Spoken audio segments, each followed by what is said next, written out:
घाटा जो है वो बताया गया है और 80,000 करोड़ वित्त मंत्री ने कहा है कि हम बाजार से जुटाएंगे 80,000 करोड़। तो क्या ये भी एक अर्थशास्त्री के नाते आप किस तरह देखते हैं? कोई चिंता की बात तो नहीं है? मैनेज हो जाएंगी चीजें? अब वो कह रहे हैं कि तकरीबन 5 साल का वक्त ऐसा लगेगा जब हम अपने ये जो फिस्कल डेफिसिट है इसको 4.5 के तहत लाएंगे। और जो मौजूदा परिस्थितियां हैं उसमें मुझे लगता है कि ये दबाव तो सरकार के पास था और उसके पास अलावा कोई चारा हमारे पास नहीं है कि हम ज़्यादा मात्रा में, कोई भी सरकार होती, किसी भी पार्टी की, किसी भी दल की होती, तो वो यही करती। हम ग्रोथ को आगे बढ़ाने के लिए सरकार को ज़्यादा नोट छापने होंगे, इसके अलावा और कोई चारा नहीं है। ये तो हमारा जो आर्थिक सर्वे है उसमें भी सरकार ने कहा था, तो मुझे लगता है 6.8% का इतनी अभी चिंताजनक नहीं है। इससे थोड़ा इन्फ्लेशनरी प्रेशर्स जरूर रहेंगे सरकार पर मुद्रास्फीति के, लेकिन उसके जो तौर तरीके हैं उनको इस्तेमाल करना पड़ेगा ताकि वो नियंत्रण में रहे। बिल्कुल। ब्रह्मे साहब, मैं आपकी तरफ आ रहा हूँ। जिस तरह का बजट हमने ये देखा है, पहली तो राहत की बात यही है कि हम ये नहीं मान रहे हैं कि अर्थव्यवस्था रूपी हमारी जो गाड़ी है वो बिल्कुल अब ऐसा है कि बहुत चिंताजनक रूप से पटरी छोड़ने जा रही है, ऐसा नहीं दिखा है। ये भरोसा, यानी भारत की अर्थव्यवस्था जो दुनिया की प्रमुख अर्थव्यवस्थाओं में से एक है, उसको हम ठीक रास्ते पर ला सकते हैं और अगले बजट में हम उम्मीद कर सकते हैं। सबसे अच्छी चीज़ है कि हेल्थ पर हमारा ध्यान गया पेंडेमिक की वजह से, किसानों की तरफ भी तवज्जो है। ओवरऑल कुछ और हाईलाइटिंग पॉइंट्स जयप्रकाश जी ने जो बातें कही हैं उनको छोड़ते हुए आप किस तरह देखते हैं ब्रह्मे साहब, और क्या वो महत्वपूर्ण चीजें हैं जिन पर हम कुछ मुस्कुरा भी सकते हैं? 3 इंच की मुस्कुराहट खिली हुई चेहरे पे आ सकती है, ऐसे कुछ बिंदु भी बताइए। जी ब्रह्मे साहब। सर। जी। देखिए, इसमें ये जो बजट इन्होंने आज प्रस्तुत किया है इसमें तो एक हाईलाइट तो ये था कि इन्होंने कम से कम एक्सपेंडिचर को बढ़ाया है, तो वो एक पॉजिटिव साइन दिख रहा है जिसका कि इम्पैक्ट आपको मार्केट में दिख रहा है। परंतु दूसरी तरफ जो राहत की उम्मीद खासकर जो मध्यम वर्ग कर रहा था, तो उनके लिए इसमें जो कोई जो जिसे हम कहें कि कोई जो उनके टैक्स में या उनकी जो टैक्स रेट में किसी तरीके का कोई बदलाव नहीं किया गया है, तो ये एक इसका जो हम नेगेटिव पॉइंट समझ सकते हैं। खासकर जो तात्कालिक कोई राहत इस वर्ष नहीं दी गई है। और दूसरी तरफ जो बात कह रही थी वित्त मंत्री की, आत्मनिर्भर भारत बनाने के लिए कुछ जो हमारे जो घरेलू जो उद्योग हैं उनको एक्साइज ड्यूटी के माध्यम से जो संरक्षण दिया गया है वहाँ पर, तो ये तीसरी बात है। चौथी बात जो है, जो तमाम इन्वेस्टमेंट की बात की गई है यहाँ पे, खासकर जो बजट की शुरुआत हेल्थ से हुई थी और हेल्थ के बाद दूसरा इंफ्रास्ट्रक्चर था, तो एक पॉजिटिव चीज़ है कि लॉन्ग रन ग्रोथ के लिए काफ़ी ज़्यादा इंफ्रास्ट्रक्चर पे इन्होंने फोकस किया है, जिसको भी मार्केट में बहुत पॉजिटिव जो है उसका जो है इंडिकेशन मार्केट ने लिया है अपने लिए। तो ये एक इसकी जो खास बातें हैं कि लॉन्ग रन ग्रोथ को मद्देनजर रख के बनाया गया है, और दूसरी तरफ कोई जो मध्यम वर्ग या आम लोगों के लिए बहुत रिलीफ इसमें नहीं है। जी, बहुत बहुत शुक्रिया। बने रहिए हमारे साथ। तो कुल मिलाकर बाजार में पैसा आएगा अगर हम आम आदमी को समझाने की कोशिश करें। मध्यम वर्ग के बारे में ये कहा जाता है कि बड़ी मजबूत चमड़ी है उसकी, और तमाम प्रतिकूलताओं के बीच में भी उसको मालूम है कि ज़िंदगी उसको कैसे चलानी है, तो उसको आमतौर पर हर बजट में सरकार कोई भी हो उसके भरोसे उसके हाल पर ही छोड़ दिया जाता है। तो मध्यम वर्ग जी, आप थोड़ा सा अपनी मजबूती को और बढ़ाइए, लेकिन बाजार में पैसा आएगा तो वो निश्चित तौर पर वो बाजार को मुस्कुराने पर मजबूर करेगा, और जब बाजार मुस्कुराएगा तो आपके हमारे चेहरे पर भी मुस्कुराहट ज़रूर आएगी। सड़कें बनेंगी, इंफ्रास्ट्रक्चर डेवलपमेंट होगा, इस पर पैसा खर्च होगा, तो समाज का जो वंचित और गरीब तबका है उसके लिए भी रोजगार की व्यवस्था मजबूती से होगी। और सबसे महत्वपूर्ण बात है कि हमने उम्मीद नहीं खोई है, जो सबसे महत्वपूर्ण एलिमेंट है कि हम संभल सकते हैं। और जिस तरह से पूंजी निवेश का वो मोर्चा है जहां सरकार भी बहुत गंभीरता से नजर गड़ाए बैठी है, और जो अर्थ संबंधी मामलों के जानकार हैं वो भी देख रहे हैं, आखिर एयर इंडिया का फैसला हो ही गया, जो शायद होना ही चाहिए था, बहुत जरूरी था, क्योंकि पटरी पे लाने की तमाम कोशिशों के बावजूद कोई भी रास्ता बचा नहीं था। LIC की तरफ भी निगाहें बढ़नी ही थी, और भी हमें शायद लगता है कि 6 महीने बाद हम देख सकते हैं कि इसमें कुछ और बड़े परिवर्तन हमें नजर आए। डॉक्टर हितेश वाजपेयी, एक छोटी टिप्पणी आपकी, फिर मैं कांग्रेस की प्रतिक्रिया लूंगा, फिर दिनेश जी से भी बात करूंगा। सर जी, आपका जो मौलिक सवाल है उससे मैं शुरू करूंगा कि मध्यम वर्ग, देखिए सबसे बड़ी चीज कोरोना की परिस्थिति, कोविड के पश्चात एक सबसे बड़ा दबाव था कि कहीं ऐसा तो नहीं होगा कि हमारे ऊपर कोई कोविड टैक्स या अतिरिक्त कर आएगा जिसकी मार मध्यम वर्ग पे पड़ेगी। तो सबसे बड़ी चीज कोई एडिट सेस या कर की प्रावधान नहीं किए गए हैं। दूसरी बड़ी चीज हमारे लिए सबसे बड़ी राहत की बात मध्यम वर्ग की है कि इतनी विपरीत परिस्थितियों के बावजूद, जहां पर कि हम राजकोषीय घाटा करंट ईयर में 9.5 और फाइनेंशियल ईयर में 6.8 तक लेकर जा रहे हैं, वहां पर मध्यम वर्ग के ऊपर कोई स्लैब में चेंजेस भी नहीं किए हैं। तो मैं तो इसको पॉजिटिवली देखता हूं। तीसरी बात जो बहुत महत्वपूर्ण है कि इसमें जो 80,000 करोड़ रुपए जो बाजार से उगाए जाएंगे वो बाजार में ही डाले गए हैं। तो जो आपने बात कही कि जब बाजार में ही पैसा आता है, यानी कि जो पैसा उगाया गया है वो बाजार में ही आएगा, उसको कोई वेलफेयर स्कीम या बाकी चीजों में ऐसी जगह अनप्रोडक्टिव असेट में नहीं डाला गया है। तो ये ultimately it will run the economy. तीसरी जो बहुत महत्वपूर्ण बात है शरद जी, कि राज्यों के लिए वित्तीय जो फिस्कल डेफिसिट है उसकी लिमिट 3% कर दी गई है। तो ये एक बहुत बड़ा फिस्कल डिसिप्लिन है जो अभी आप शाम तक आपको जो राज्य सरकारें हैं वो कहेंगी, और ख़ास तौर से जो भाजपा शासित नहीं है उनके कहीं ना कहीं रिएक्शंस आपको मिलेंगे कि इसको घटा के 3 किया गया। यह आम लोगों के हित का बजट है और सभी वर्गों का इसमें विशेष तौर से ध्यान रखा गया है। जल जीवन योजना जैसी योजना जो घर घर जल पहुंचाने की, उसके लिए 2,87,000 करोड़ का बजट का प्रावधान किया गया है। ऐसी और भी अनेक ऐसी योजनाएं हैं। One nation one ration card की योजना भी है, बहुत सारे प्रदेशों में यह लागू हो चुकी है। चलिए, तो वित्त मंत्री जी बता रहे थे और विस्तार से हम सुनेंगे कुछ देर बाद उनको। पहले हम समझ लें कि बजट के जो प्रोविजंस हैं, ये हमारे एक्सपर्ट्स, हमारे मेहमान क्या राय रखते हैं। डॉक्टर वाजपेयी अपनी बात पूरी कर लीजिए। बस 2-3 बिंदु और है मेरे। तो जो मैं कह रहा था आपको कि ये जो पैसा है ये बाजार में वापस आएगा, जो कि हमारी इकोनॉमी को स्ट्रेंथन नीचे से करेगा। जैसे कि सर आप मान के चलिए जीडीपी का 13%, 27,000 करोड़ रुपए सोचिए आत्मनिर्भर भारत के प्रकल्पों के माध्यम से बाजार में आने वाला है। उसके बाद आप 2.5 से 3 लाख करोड़ रुपए हेल्थ सेक्टर का जो 135% बढ़ाकर दिया गया है, जिसमें 4 वायरोलॉजी इंस्टीट्यूट भी बनेंगे, 600 ब्लॉक्स में क्रिटिकल केयर यूनिट में, बहुत सारे प्रावधान है।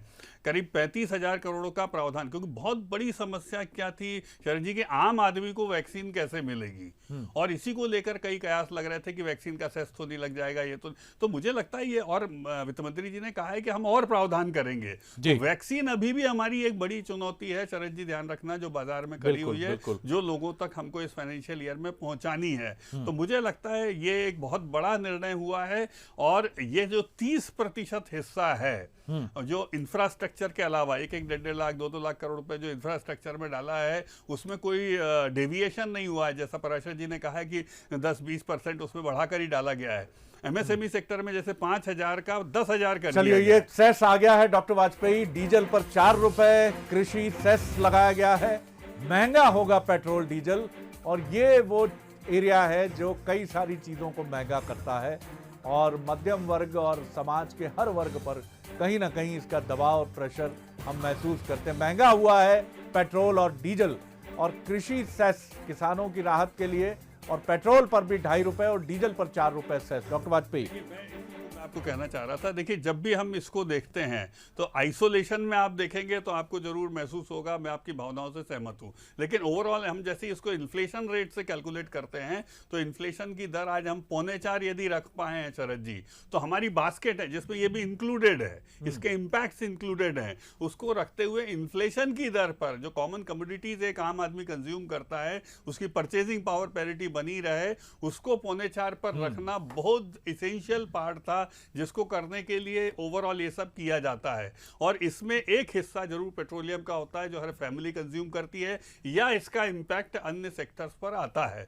तो लेकिन ओवरऑल अगेन मैं कहना चाहूंगा, इससे इन्फ्लेशन की दर के ऊपर मुझे नहीं लगता कि कोई बहुत असर पड़ेगा, इसलिए हम इसको अकोमोडेट भी करते हैं कि भारत में हमको कहीं ना कहीं चीज़ों को अकोमोडेट करना पड़ेगा। तो मैं अगेन नटशेल में यदि कहना चाहूँगा कि मध्यम वर्ग के लिए सबसे बड़ी राहत यह है कि अब उनकी नौकरियों की सुरक्षा, ये जो पैसा बाजार में आएगा, इससे बनी रहेगी। हमारे देश के लिए एक बहुत बड़ी सुरक्षित अवस्था ये है कि जो एक्साइज ड्यूटी और करते हुए जो विदेशी सामान है उसकी तुलना में भारतीय सामान को प्राथमिकता मिले, जिसकी मांग काफी लंबे समय से थी, उसके कई प्रावधान इसमें किए गए हैं। और हेल्थ सेक्टर और बाकी का जो निवेश है, मुझे लगता है ये बाजार को अच्छा एक समर्थन करेगा। मैं चलता हूं योगेश जी के पहले जुगल किशोर विशेष संवाददाता वित्त मंत्री मध्य प्रदेश के साथ हैं। जुगल, क्या अपडेट है, क्या कहना है वित्त मंत्री जी? जी जी, अभी वित्त मंत्री जी कुछ ही मिनटों में हमारे साथ जुड़ेंगे। अभी किसी अन्य चलिए मैं लौटूंगा फिर आपकी तरफ। बिल्कुल, जब वो जुड़े तो हम फिर लौटेंगे आपकी तरफ। तो ये जरूर है कि 1 साल के लिए करीब करीब 1.5 लाख की ब्याज की राहत किफायती घर खरीदने वालों के लिए और बढ़ा दी गई है। तो आप इसको कुछ राहत तो मान सकते हैं, राहत की कुछ बूंदें तो फिर आपको मिलेंगी। और दूसरी महत्वपूर्ण बात यह है कि टैक्स में कुछ रिफॉर्म्स करने की कोशिश है, और जो डॉक्टर वाजपेयी कह रहे हैं उससे सहमत हुआ जा सकता है कि एक तो मुद्रास्फीति यानी इन्फ्लेशन ना बढ़े और हमारी पेइंग कैपेसिटी बरकरार रहे, हमें जो तनख्वाहें मिलती हैं उसमें कटौती ना हो और हमारी नौकरियां सुरक्षित रहें। बाजार मुस्कुराता है तो ये फिर हम सबको थोड़ा थोड़ा मुस्कुराने पर कहीं ना कहीं ये मुस्कुराहट हमारे चेहरे की तरफ भी वो ढकेलता है। योगेश जी। जी शरद जी, जैसा कि आपने कहा कि गाड़ी पटरी पर है, लेकिन इसमें महत्वपूर्ण प्रश्न यह है कि गाड़ी पटरी पर है तो स्पीडोमीटर हमें चेक किया जाना चाहिए कि गाड़ी की स्पीड क्या है, गाड़ी क्या रेंग रही है, गाड़ी में क्या परिवर्तन है, या गाड़ी एक जगह किसी स्टेशन पर जाकर विराम की स्थिति में है। बजट में बहुत सारी उल्लेखित योगेश जी माफी चाहूंगा, मैं रोकना चाहूंगा आपको, वित्त मंत्री जी जुड़ गए हैं। जुगल, आप संक्षेप में बात करके दो जल्दी क्विक रिएक्शन एक उनका। जगदीश जी जी सर। जी जी जी सर, क्या रिएक्शन रहेगा जो निर्मला सीतारमण ने जो बजट पेश किया है, केंद्रीय बजट? देश हित में बजट आया है, सभी वर्गों का ध्यान रखा गया है, डेवलपमेंट का पूरा ध्यान रखा गया, विशेष तौर से स्वास्थ्य का पूरा ध्यान रखा गया है। पिछले बजट की तुलना में 135% बजट प्रावधान बढ़ाया है। ये अपने आप में बहुत चिंता का विषय है।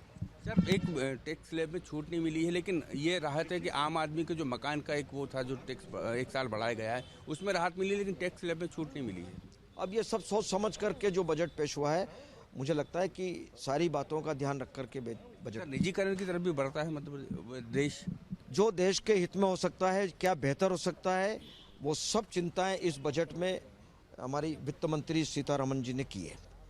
जी चलिए, जगदीश देवड़ा जी बता रहे हैं कि जो आम जनता के हित में है और देश के हित में है उस बजट को इसमें रखा गया है। जी बिल्कुल ठीक है। और हम देख रहे हैं कि अर्थव्यवस्था का दबाव सब पर है, और जो अर्थव्यवस्था को सीधे डील करते हैं वो तो इस समय सबसे ज़्यादा दबाव में है, और देवड़ा साहब भी दबाव में है, क्योंकि अब इसके बाद अगला बजट जो है वो मध्य प्रदेश 3% लाना है। जी, वित्तीय ये बड़ी चीज़ है, ये बड़ी चीज़ है। बिल्कुल ठीक कहा आपने। राज्य सरकारों से कहा गया है कि आप अपना डेफिसिट 3% तक लेकर आएं, जो कोरोना के इस पीरियड में, और जब बाजार से वो निरंतर पैसा ले रहे हैं, ऐसी स्थिति में बड़ी चुनौती है उनके लिए ये करना। जी योगेश जी। जी, गाड़ी की पटरी पर हम स्पीड देखेंगे। शरद जी, होता क्या है, कोई भी बजट चाहे वो 6 पिलर्स पर हो, चाहे उसमें 150 बिंदु हो, बहुत सारे आय के साधन हो या छूट के साधन हो, कुछ मुद्दे एक लाइन पर निर्भर करते हैं कि बजट यदि चमकता है तो सिर्फ एक लाइन पर चमकता है, एक नारे पर चमकता है। क्या इस बजट को हम गांव की ओर का बजट कह सकते हैं? क्या हम रोजगार की ओर का बजट कह सकते हैं, या किसानों की ओर का बजट कह सकते हैं? किसी भी बात में सब गडमत स्थितियां वहीं और जस की तस स्थितियां हैं कि कोई चमत्कारिक स्थिति नहीं। स्पीडोमीटर यदि गाड़ी का आप चेक करेंगे तो आपको पता लगेगा कि ये रेंगती हुई सरकार का रेंगता हुआ बजट है। अब मैं आपसे पूछना चाहता हूं कि मध्यम वर्ग के लिए जो की संभावनाएं थी, आज मध्यम वर्ग डूब रहा है, विशेषकर जो असंगठित महिलाएं, जिनके रोजगार पर ये भारत की आत्मनिर्भरता थी, जो पुरुष से ज्यादा पुरुष का कमाया हुआ नजर आता था, लेकिन एक असंगठित क्षेत्र की महिला जिन पर रोजगार और ये भारत की अर्थव्यवस्था टिकी रहती थी, उनकी तरफ कोई दृष्टि नहीं है। असंगठित क्षेत्र की महिलाओं की तरफ कुछ नहीं। एक आसाम और छोटी मोटे राज्य की बात ना करूं मैं, समग्र यदि भारत की बात करें तो महिलाओं की तरफ कुछ नहीं। किसानों के संदर्भ में जिस तरीके से देखा जा रहा था कि हम बता रहे हैं कि हम 1.5% 5% हमने बढ़ाया है। तो स्वतः रूप से आप उत्पादकता का मूल्य यदि देखेंगे तो आपको लगेगा कि ये एक स्वतः प्रणाली है, इसकी तरफ से सरकार का कहीं भी जोश कायम नहीं है, सरकार की तरफ से कोई कोशिश नहीं की गई है।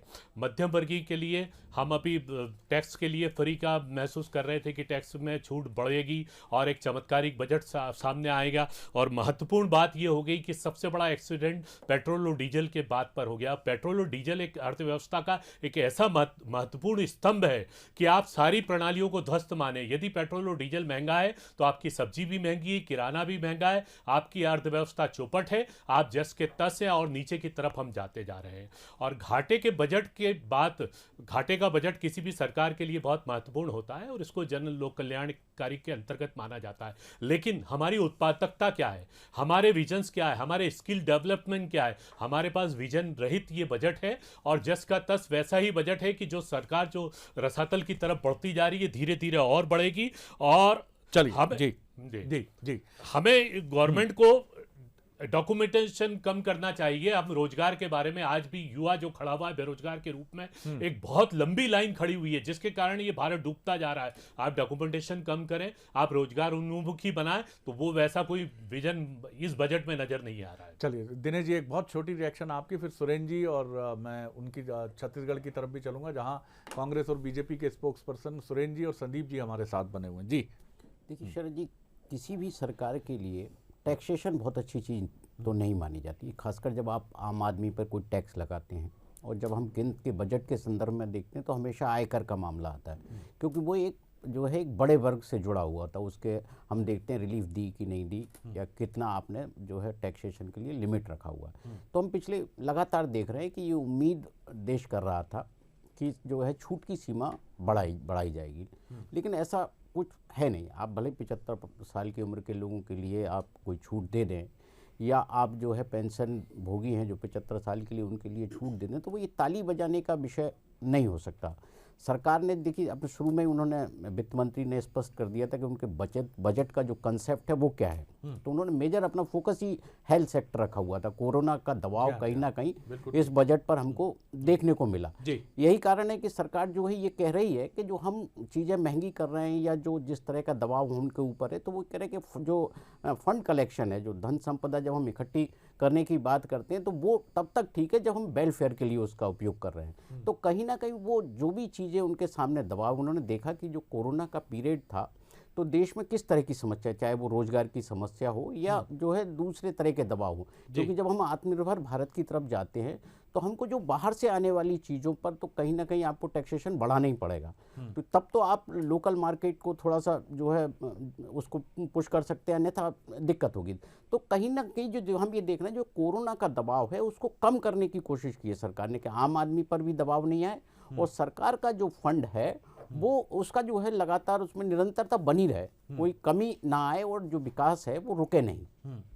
ये बड़ी चीज़ है। और लेकिन जिन चीज़ों पर फोकस की अपेक्षा थी, जैसे स्वास्थ्य नंबर 1 और कृषि सेक्टर, तो ये एक बड़ी 137% की वृद्धि जो नज़र आ रही है। अगर हम हेल्थ सेक्टर की बात करें तो ये भारत जैसे देश के लिए मुझे लगता है कि पैंडेमिक एक वरदान है इस मामले में, कि वो सेक्टर जो आमतौर पर अपने तमाम कमियों, खामियों और अटेंशन के बावजूद बजट नहीं खींच पाता था अपनी तरफ, इस पेंडेमिक ने बजट को 137% की वृद्धि के साथ हेल्थ सेक्टर की तरफ मोड़ा है।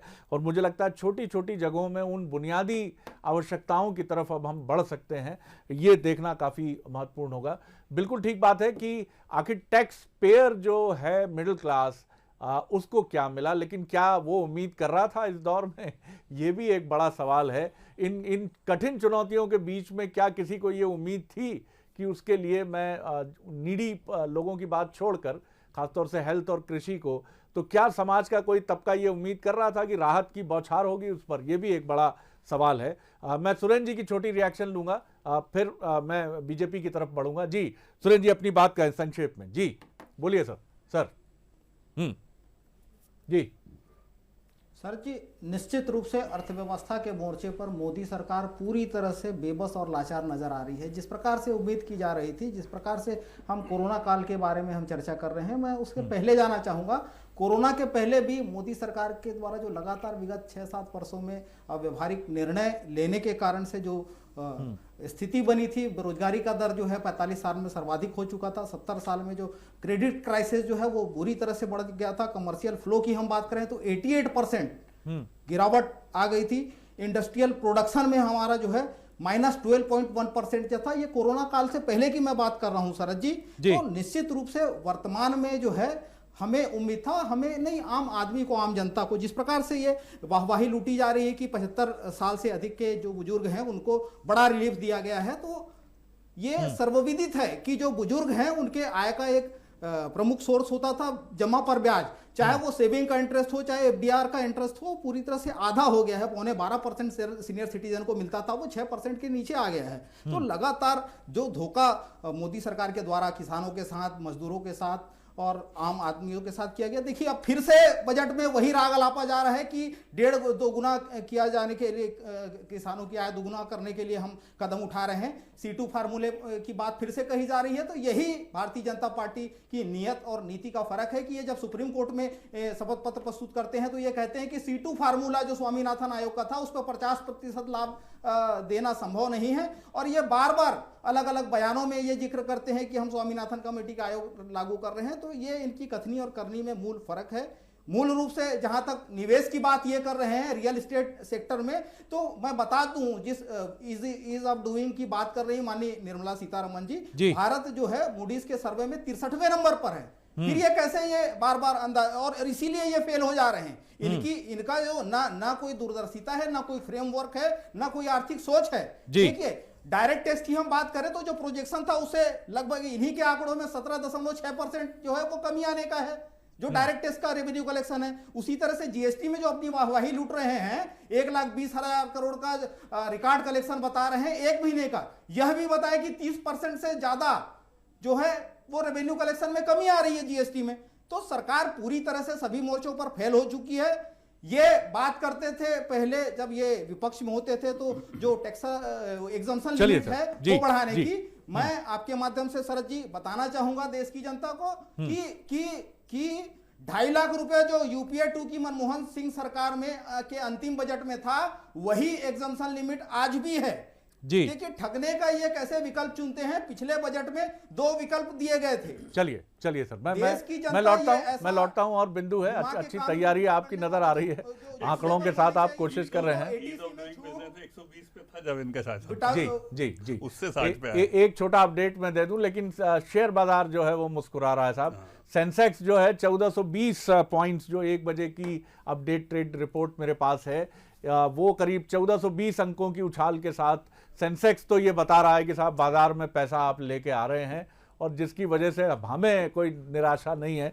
अब ये देखते हैं कि इसका लाभ कितना, बाजार का ये जो लाभ है जिससे हम भी उम्मीद लगाकर बैठे हैं कि फायदा सभी की तरफ खिसकेगा इसकी वजह से। जी, बीजेपी में मैं संदीप जी की छोटी रिएक्शन लेना चाहूंगा। संदीप जी, फिर मैं अपने अर्थ जानकार मित्रों की तरफ आऊंगा। जी संदीप जी बोलिए सर। जी देखिए शरद जी, इस सरकार में बाजार जब मुस्कुराएगा तब कांग्रेस रोएगी, इसका कोई अभी इलाज नहीं है, इसका इलाज नहीं किया जा सकता। मैं आपको बताना चाहूँगा कि सभी लोगों ने इस बार उम्मीद की थी कि स्वास्थ्य के क्षेत्र में सरकार कोई बड़ा कदम उठाएगी, और उस पर ये सरकार खरा उतरी है। और जो लगातार 138% की बढ़ोतरी की है, 94,000 करोड़ को बढ़ा करके लगभग 2.5 लाख करोड़ रुपया का बजट इसमें किया है, वो बहुत ही प्रशंसनीय है। 35,000 करोड़ रुपया एक्स्ट्रा रखा गया है कोविड के वैक्सीनेशन के लिए, और ये निश्चित रूप से मुझे लगता है कि गरीब वर्ग के लोगों को निःशुल्क इसमें निश्चित रूप से फायदा मिलेगा। जहां तक सवाल रहा है कि समर्थन मूल्य पर खरीदी की, तो लगातार हमारी सरकार ये कोशिश कर रही है कि एमएसपी जो है 1.5 गुना लागत का मिले, और इस बार सरकार ने फिर से इस बजट के माध्यम से घोषित किया है और आश्वस्त किया है कि ये कोशिश हम आगे भी जारी रखेंगे। और इसकी एक बानगी आप देखिए कि समर्थन मूल्य पर खरीदी जो सन 2014 में गेहूं की खरीदी 33,000 करोड़ रुपए की हुई थी, और इस साल में 62,000 करोड़ की, और जो धान की खरीदी हुई थी वो 75,000 करोड़ की, और जो सन 2014 में दोनों मिला करके 62,000 करोड़ रुपए की खरीदी की गई थी इसकी, और इस साल में ये पिछले साल 1,41,000 करोड़ की खरीदी की गई। और जो करेंट ईयर जिसमें चल रहा है, दोनों की खरीदी, धान और गेहूं की खरीदी जो है 1,72,000 करोड़ की तक पहुंच जाएगी, ऐसा अनुमान है। और आने वाले समय में समर्थन मूल्य पर धान और गेहूं की खरीदी के लिए 2 लाख करोड़ रुपया रखा गया है। अगर इसको सिर्फ आंकड़ों में देखेंगे तो सन 2014 की तुलना में तिगुनी राशि बैठती है। अब इसके बाद भी अगर कहीं लोगों को लगता है कि सरकार किसानों के लिए कुछ नहीं कर रही है, तो इस बीमारी का कोई इलाज नहीं है। और निश्चित रूप से 2014 की तुलना में हमारी सरकार ने, और खासकर मोदी जी की सरकार ने, किसानों के लिए बेहतर किया है। और ये जो खरीदी हो रही है, लगभग 2 लाख करोड़ के जो बजट रखा गया है आने वाले साल में, ये एक बहुत बड़ा किसानों के लिए सौगात है और किसानों में इसको लेकर के बड़ी प्रसन्नता होगी निश्चित रूप से। और यह भी हम उम्मीद करेंगे इसमें जो कुछ आगे जो सप्लीमेंट्री बजट लाएंगे, जिसमें गेहूं और चावल के निर्यात का जो मामला है उसमें कोई न कोई ऐसा छूट दिया जाए जिससे हमारे देश में गेहूं और चावल का जो विपुल उत्पादन हुआ वो बाहर जाए। और ये सरकार लगातार दलहन और तिलहन के क्षेत्र में किसानों को प्रोत्साहित करने का जो एक अभियान चला रही है, उससे निश्चित रूप से किसानों को फायदा मिलेगा। ये एक तरह से यह देखा जाए कि किसानों के लिए जो समर्पण मोदी सरकार ने दिखाया और जो कहा है कि आने वाले सन 2022 तक किसानों की आमदनी जो हम तिगुनी कर देंगे, दुगनी करेंगे, तो निश्चित रूप से उस तरफ एक बढ़ता हुआ कदम है। और वो सिर्फ मैं कह नहीं रहा हूँ, ये आंकड़े में दिख रहा है। जिस तेजी से सरकार ने धान और गेहूं की खरीदी की है इस साल, वो अपने आप में अभूतपूर्व है। और आने वाला बजट भी जिसके लिए जो बनाया गया वो अभूतपूर्व है। और स्वास्थ्य और किसान, इन दोनों पर फोकस रहेगा बजट, ऐसा आम जनमानस में एक जिज्ञासा थी और उस पर आशा करके बैठे थे। कि दोनों मामले में सरकार पूरी तरह से खरी उतरी है। और आम जनमानस में जो एक आशा थी, उस आशा में जो खरा उतरी है, उसी के कारण आप देख रहे हैं कि सेंसेक्स जो है बहुत तेजी से ऊपर चढ़ रहा है। बाजार में पैसा आने वाला है। पिछले समय भी जितना पैसा आया सरकार का ही लाया पैसा है, और आने वाले समय में भी सरकार बाजार में पैसा लेकर के आ रही है। और इसकी खुशहाली जो है न केवल बाजार में है, आने वाले समय में आम जनमानस में भी दिखेगा। चलिए, तो किसानों के लिए ज़रूर मुस्कुराने की वजह हो सकती है, क्योंकि एमएसपी को 1.5 गुना करने की बात सरकार ने की है। वो तो कंटिन्यू है ही, ये रिजिम साफ मैसेज है जो दिल्ली और बॉर्डरिंग एरियाज़ में डटे किसान हैं उनके लिए, कि आपके लिए अच्छी खबर है हमारे पास। हम न सिर्फ ये वर्तमान जो व्यवस्था है एमएसपी की, न्यूनतम समर्थन मूल्य की, ये जारी रहेगी, बल्कि हम 1.5 गुना इसको करने की कोशिश कर रहे हैं, आपके भंडार को भरने की कोशिश कर रहे हैं। तो ये एक बात सामने आ रही, करीब 1.5 लाख करोड़ रुपए का प्रोविजन बढ़ाने की बात भी इसमें समझ में आ रही है। जयप्रकाश जी, जो महत्वपूर्ण बात इसमें हमें दिख रही है, 2 और वैक्सीनेशन की, 2 और वैक्सीन्स की बात भी सरकार ने की है। तो आगे जाकर ये भी देश में ये विकल्प भी उपलब्ध होगा। अभी जो एक स्वदेशी और एक बाहरी वैक्सीन हमारे पास है, 2 और वैक्सीन्स हमारे पास आएंगी। लेकिन सबसे महत्वपूर्ण बात ये है कि जो हम बात बार बार कह रहे हैं और जिसका जिक्र सबसे पहले हो रहा है कि मध्यम वर्ग के लिए कुछ नहीं है। तो क्या मध्यम वर्ग को एक्सपेक्ट करना चाहिए था इस दौर में? क्या उसके लिए वाकई बड़ा सेटबैक है ये? नहीं, मुझे नहीं लगता, क्योंकि हम जो सोच रहे थे कि नॉन टैक्स सोर्सेस क्या हैं सरकार के पास, तो अब वो विनिवेश करने जा रही है।